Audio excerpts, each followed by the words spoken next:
Sripada Sharanam Prapadhye, Chapter 48. Description of the Darbar in Panchadeva Pahad.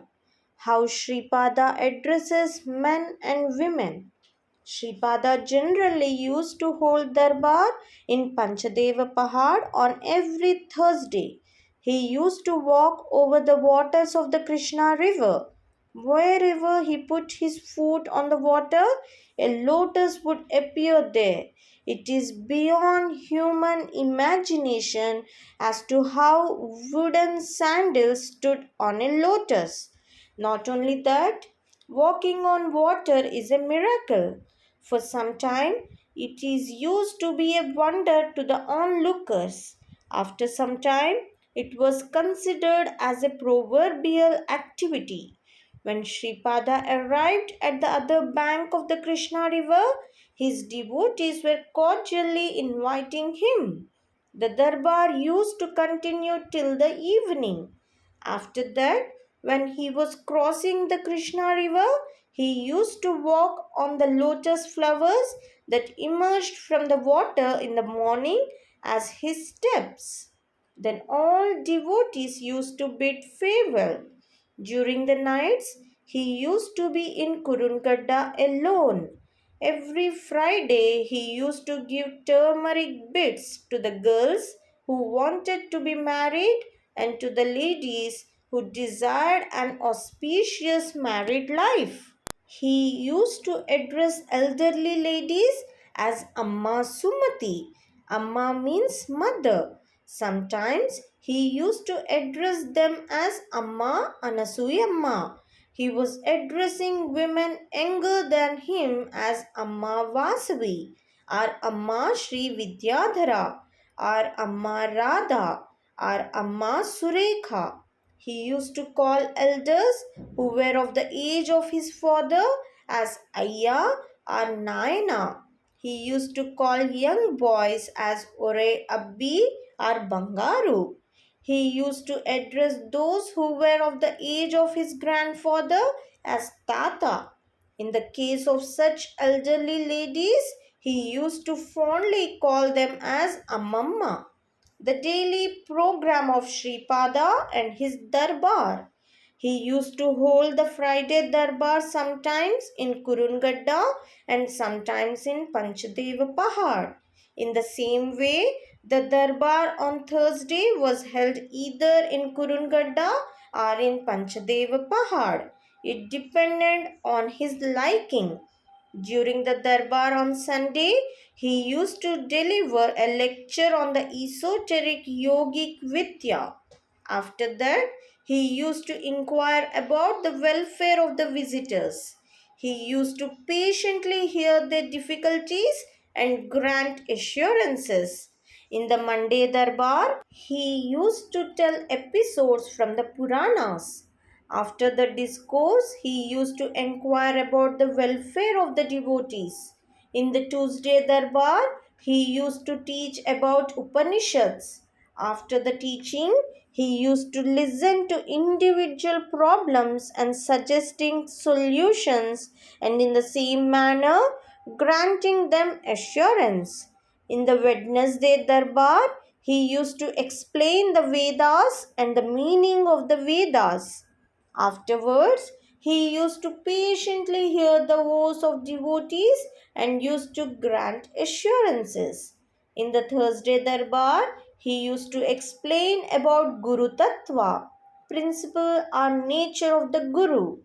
In this Darbar, there was also remedying of worries and chronic diseases of devotees and granting them the assurance of protection.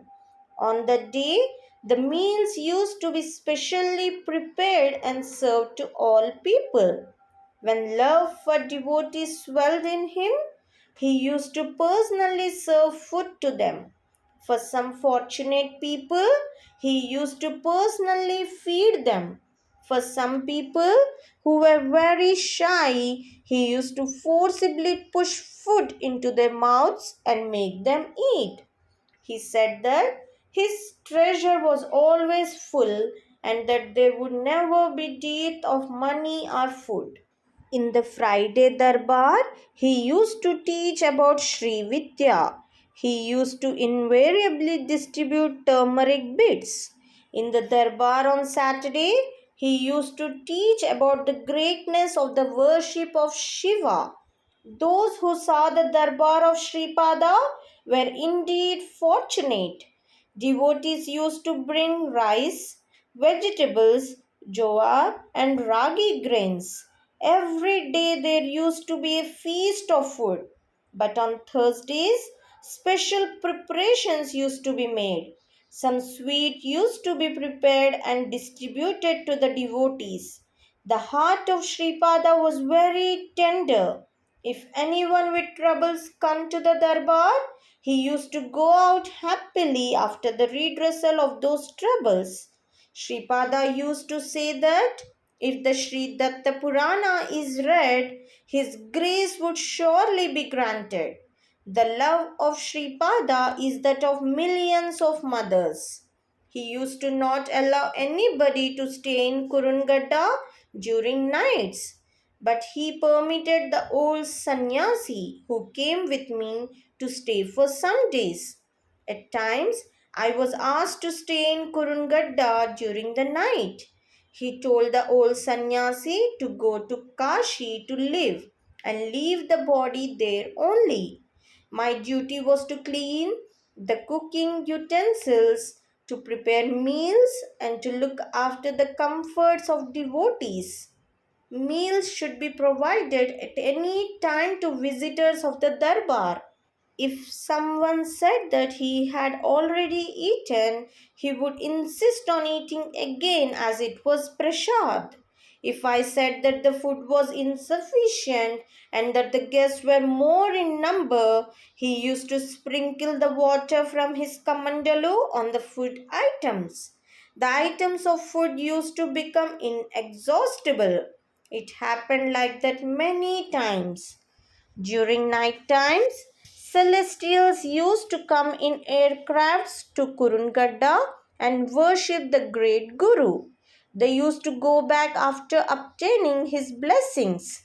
Sometimes yogis from the Himalayas used to come. They also used to come by walking on the waters of the Krishna river. Their bodies were effulgent. Sripada used to personally serve them food.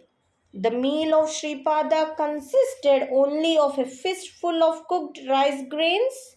He said that he would be very satisfied if his devotees take meals bellyful, irrespective of whether it was food made of rice or jowar or ragi porridge or pudding.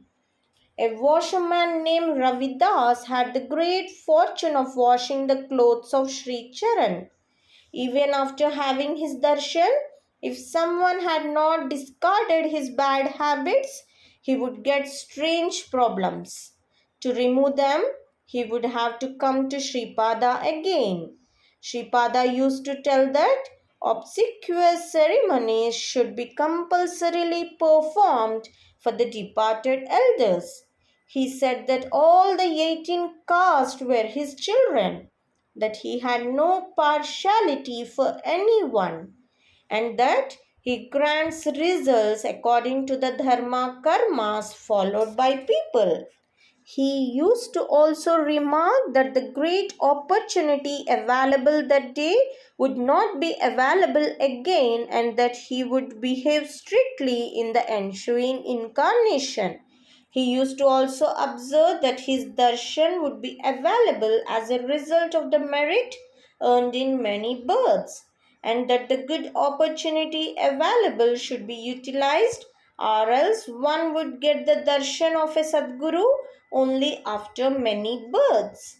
He used to also say that in the entire world, 1,25,000 Siddha Purushas exist in any yuga, and that all of them were his segments, and that if one takes refuge in any one among them, his grace emanates through them.